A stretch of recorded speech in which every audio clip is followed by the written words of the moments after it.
আমরা আমাদের অধিকার আদায়ের লড়াইকে আবার গ্রহণ করতে হবে। মুসলমানদের অধিকার আদায়ের শ্রেষ্ঠ লড়াইয়ের নাম হলো জিহাদ। এটা ফিরে আনতে হবে। قال رسول الله صلى الله عليه وسلم من قاتل في سبيل الله فوق ناقة وجبت له الجنة। তাকান আমার দিকে, এই যে সবাই তাকান।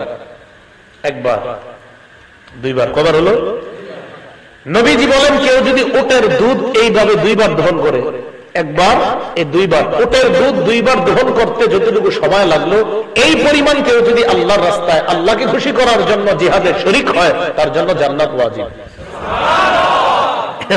গ্লাস দিয়ে দেখাইলাম, একবার, দুইবার, শুধু এতটুকু পরিমাণ কেউ আল্লাহর রাস্তায় আল্লাহকে খুশি করার জন্য জিহাদ করছে, ওয়াজাবাত লাহুল জান্নাহ, তার জন্য জান্নাত ওয়াজিব হয়েছে। মুসনাদ আহমদ হাদিসের কিতাব 22075 নম্বর হাদিস। এই হাদিসের বর্ণনাকারী মুআজ ইবনে জাবাল রাদিয়াল্লাহু তাআলা তিনি বলেন, আওসানি রাসূলুল্লাহ সাল্লাল্লাহু আলাইহি ওয়াসাল্লাম বিআশরি কালিমাত। নবীজি আমাকে 10টি বিষয় উপদেশ দিয়েছেন। এক নাম্বার, লা তুশরিক বিল্লাহি শাইআ ওয়া ইন কুতিলতা ওয়া হুররিকতা। তুমি আল্লাহর সাথে শিরিক করো না, যদিও তোমাকে হত্যা করা হয়, যদিও তোমাকে পুড়িয়ে দেওয়া হয়, জ্বালিয়ে দেওয়া হয়। 2 নাম্বার, ওয়ালা তাউক্কান্না ওয়ালিদাইকা ওয়া ইন আমারাকা আন তাখরুজা মিন আহলিকা ওয়া মালিকা। তোমার মা বাবা যদি তোমাকে সম্পদ থেকে, ঘর থেকে বের হয়ে যাইতে বলে, তোমার বাবা মা যদি তোমাকে বলে সম্পদ ছেড়ে দাও, ঘর ছেড়ে দাও, এরপরেও মা বাবার নাফরমানি করবা না। 1 নাম্বার, জ্বালিয়ে পুড়িয়ে দিল, শিরিক করবা না। 2 নাম্বার, মা বাবা যদি ঘর থেকে বের করে দেয়, নাফরমানি করবা না। 3 নম্বরটা বলার পর অনুবাদটা সবাই মিলে করব। আগে হাদিসের অংশটা বলি। ওয়ালা তাতরুকান্না সালাতান মাকতুবাতান মুতাআম্মিদা ফাইন্না মান সালাকা বা ইন্না মান তারাকা সালাতান মাকতুবাতান মুতাআম্মিদা ফাকাদ বারিআত মিনহু যিম্মাতুল্লাহ। বলেন সবাই আমার সাথে, তুমি ইচ্ছাকৃত ভাবে এক ওয়াক্ত ফরজ নামাজ ছেড়ে দিও না। একটু জোরে বলেন, তুমি ইচ্ছাকৃত ভাবে এক ওয়াক্ত ফরজ নামাজ ছেড়ে দিও না। প্রিয় ভাইরা, ফজর না ফরজ? কি বলছে, ফজর না ফরজ? ফরজ। বলেন কেন না? যে ব্যক্তি ইচ্ছাকৃত ভাবে এক ওয়াক্ত ফরজ নামাজ ছেড়ে দিল, তার থেকে আল্লাহর জিম্মা উঠে গেল। এক ওয়াক্ত ফরজ নামাজ যে ছেড়ে দিয়ে ইচ্ছাকৃত ভাবে, তার ব্যাপারে আল্লাহর সিদ্ধান্ত, যা তোর যেমন চায় তা কর। আল্লাহ আমাদেরকে হেফাজত করেন। জীবনের সাথে একটা অঙ্গীকারবদ্ধ হয়ে যান, আমার জীবনে যা ঘটার ঘটুক, যা হবার হবে, আমি এক ওয়াক্ত ফরজ নামাজ কখনো ছেড়ে দিব না। এরকম একটা দৃঢ় প্রতিজ্ঞা করেন। এই হলো 3 নম্বর। 4 নম্বর, ওয়ালা তাশরাবান্না খামরা ফাইন্নাহু রাসু কুল্লি ফাহিশা। তুমি মদ পান করবা না, মদ সমস্ত অশ্লীলতার মূল।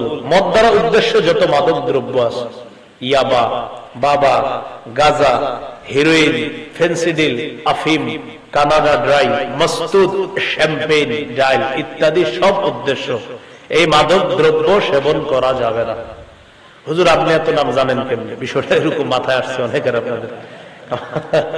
মাদক দ্রব্য নিয়ে আমার আলাদা একটা আলোচনা আছে, দেখেন তো। ওই আলোচনায় এনে তো মাত্র 10-12টা বলছি, সেখানে যে আরো কতগুলা বলছি খালি শুনে নেবেন। এই হলো 4 নাম্বার, মদ পান করবা না, মদ সমস্ত অশ্লীলতার মূল। 5 নাম্বার, وَإِيَّاكَ وَالْمَعْصِيَّةَ فَإِنَّ بِالْمَعْصِيَّةِ حَلَّ سَخَطُ اللَّهِ। এটা বলেন সবাই মিলে বলি, বলেন নাফরমানি করবা না। আবার নাফরমানি করবা না। নাফরমানির কারণে আল্লাহর গজব আসে। আবার বলেন নাফরমানি করবা না। নাফরমানির কারণে আল্লাহর গজব আসে। অনেক নাফরমানদের হালাত এমন হয়ে যায় মাঝে মাঝে, মনে করে যে মরার আগে আমারে ধরার কেউ নেই। কি মনে করে? মরার আগে আমারে ধরার আরেকজনের দিকে তাকায় না, আমার দিকে তাকান। কি মনে করে অনেক নাফরমান? যে মরার আগে আমাকে ধরার, এরকম মনে করে আর কি। কিন্তু আল্লাহ তাআলার কি ইচ্ছা, কি বিধান। গতকাল আপনার মনে হবে যে আমারে ধরার কে আছে, কিন্তু আজকে এই মুহূর্তে মনে হবে আমি কিছুই না। আল্লাহ আমাদেরকে বুঝার তৌফিক দান করেন। 6 নম্বর, ইয়াকা ওয়াল ফিরার মিনাজ জাহফি ওয়া ইন হালাকান নাস। জিহাদের ময়দান থেকে পলায়ন করবা না। সবাই যদি শহীদ হয়ে যায় তুমি পলায়ন করবা না। জিহাদের নিয়ত আছে সবার? কার কার আছে? জিহাদের নিয়ত না থাকলে মুনাফিকি মৃত্যু। ক্বালা রাসূলুল্লাহ সাল্লাল্লাহু আলাইহি ওয়াসাল্লাম মান মাতা ওয়া লাম ইয়াগযু ফি সাবিলিল্লাহ আও লাম ইউহাদ্দিস বিনাফসিহি মাতা আলা শু'বাতিন মিনান নিফাক।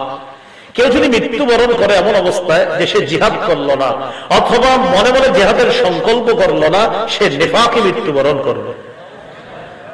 ক্বালা রাসূলুল্লাহ সাল্লাল্লাহু আলাইহি ওয়াসাল্লাম আলাইকুম বিল জিহাদ ফাইন্নাহু বাবুম মিন আবওয়াবিল জান্নাহ।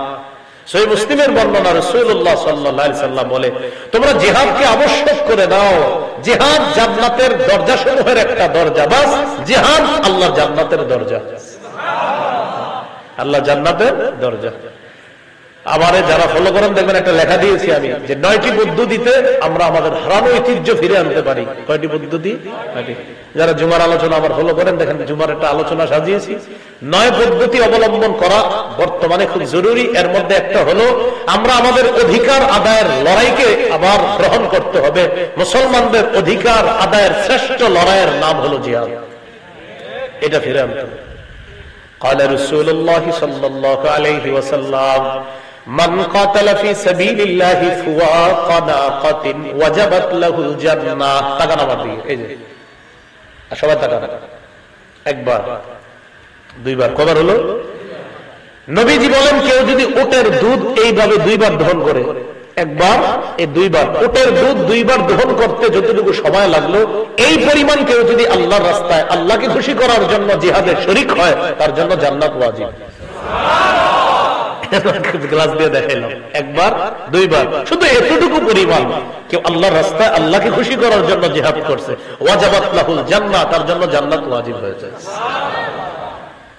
তো গেছে 6 নম্বর। 10 উপদেশের মধ্যে 6 নম্বর, জিহাদের ময়দান থেকে পলায়ন করবা না। 7 নম্বর, ওয়াইদা আসাবান নাস মাউতুন ওয়া আনতা ফীহিম ফাসবুত। কোন এলাকায় মহামারী দেখা দিলে সেখানেই থাকবা, সেখান থেকে বাইরে যাবা না। বুখারীর বর্ণনা, মহামারী কবলিত এলাকার বাইরে কেউ যাবা না, বাহিরের কেউ মহামারী কবলিত এলাকায় ঢুকবা না। লকডাউন নিয়ম করলো, বিজ্ঞান নিয়ম করে দিল করোনা কবলিত এলাকায় বাহিরের কেউ আসবে না। করোনা কবলিত এলাকা থেকে বাহিরের ভিতর থেকে বাইরে কেউ যাবে না। বাংলাদেশ এয়ারপোর্ট নিয়ম হয়ে গেল, বাহিরের কোন বিমান বাংলাদেশে নামবে না, বাংলাদেশের কোন বিমান বাহিরে যাবে না। আধুনিক বিজ্ঞান এই ক্রেডিট নিতে চাইলো আর তারা বুঝাইলো কত সুন্দর একটা নিয়ম করলাম, নাম লকডাউন। আসল ঘটনা হলো আমাদের নবীর হাদিস নকল কইরা জনগণের সামনে ছেড়ে দিছে আর বুঝায় হেরা শ্রেষ্ঠ বিজ্ঞানী না। অবিকল নিয়মটা 1500 বছর আগে পৃথিবীর শ্রেষ্ঠ বিজ্ঞানী মুহাম্মদ সাল্লাল্লাহু আলাইহি ওয়াসাল্লাম বলে গেছে। মনে করছে এইগুলো আমরা জানি না, আর আমরা যে হাদিসে পেয়ে যাবো এরা বুঝছে এগুলা। কি বললো? আমরা গবেষণা করে বের করছি। তো বললেই তো হয় যে আমনে নবীর হাদিস থেকে একটু জায়গাটা চুরি করে মেরে দিছি আর বলছি আমরা গবেষণা। আরে ভাই, এরকম কেমন কথা? আমার নবী অবিকল কথাটা বলছে, তো বললে সমস্যাটা কি? যে মুহাম্মদ সাল্লাল্লাহু আলাইহি ওয়াসাল্লাম বলছেন করোনা মহামারী কবলিত যে এলাকায় লাগবে সেখান থেকে কেউ বাহিরে যাবে না, বাহিরের কেউ মহামারী কবলিত এলাকায় ঢুকবে না। বাণীতে মুহাম্মদ সাল্লাল্লাহু আলাইহি ওয়াসাল্লাম এটা বললে দোষটা কি? না বলে বলতেছে এটা বিজ্ঞান বলেছে, আর এটা বলতে শরম করে তো যে আপনাদের নবীর কথাটা চুরি করে আমরা বলে দিয়েছি। এটা বললে কোন খারাপ না বিষয়টা? এ হলো 7 নম্বর। 8, 9, 10 মন দিয়ে শোনেন। তুমি সাধ্য অনুযায়ী তোমার পরিবারের জন্য খরচ করবা। 20,000 টাকা বেতন, 18,000 মাস শেষ করবেন, পরিবারের সমস্ত কাজ শেষ করবেন, 2,000 1,000 সেভ করবেন। বাস এইভাবে চলতে হবে, এটা পরিবার নীতি। 9 নম্বর, ওয়ালা তারফা আনহুম আসাকা আদাবা। পরিবারের উপর থেকে শাসনের লাঠিটা কখনো উঠাবা না। আপনার সন্তান যেন আপনার ব্যাপারে এই মানসিকতা রাখে, আমার আব্বা এমন একজন আব্বা, আমি দুনিয়ার যা বলবো সব মানবে, কিন্তু নাফরমানি করবো আল্লাহ, তো আমার বাবার চেয়ে কঠিন কেউ হবে না। আপনার সন্তান যেন আপনার ব্যাপারে এই মানসিকতা রাখে, এটা শাসনের লাঠি। ফজরের নামাজের সময় গত 12-15 বছর আগেও অথবা 20 বছর আগেও আমরা যখন মাদ্রাসা থেকে বাড়িতে যাইতাম, দুই ভাই একসাথে শুইতাম।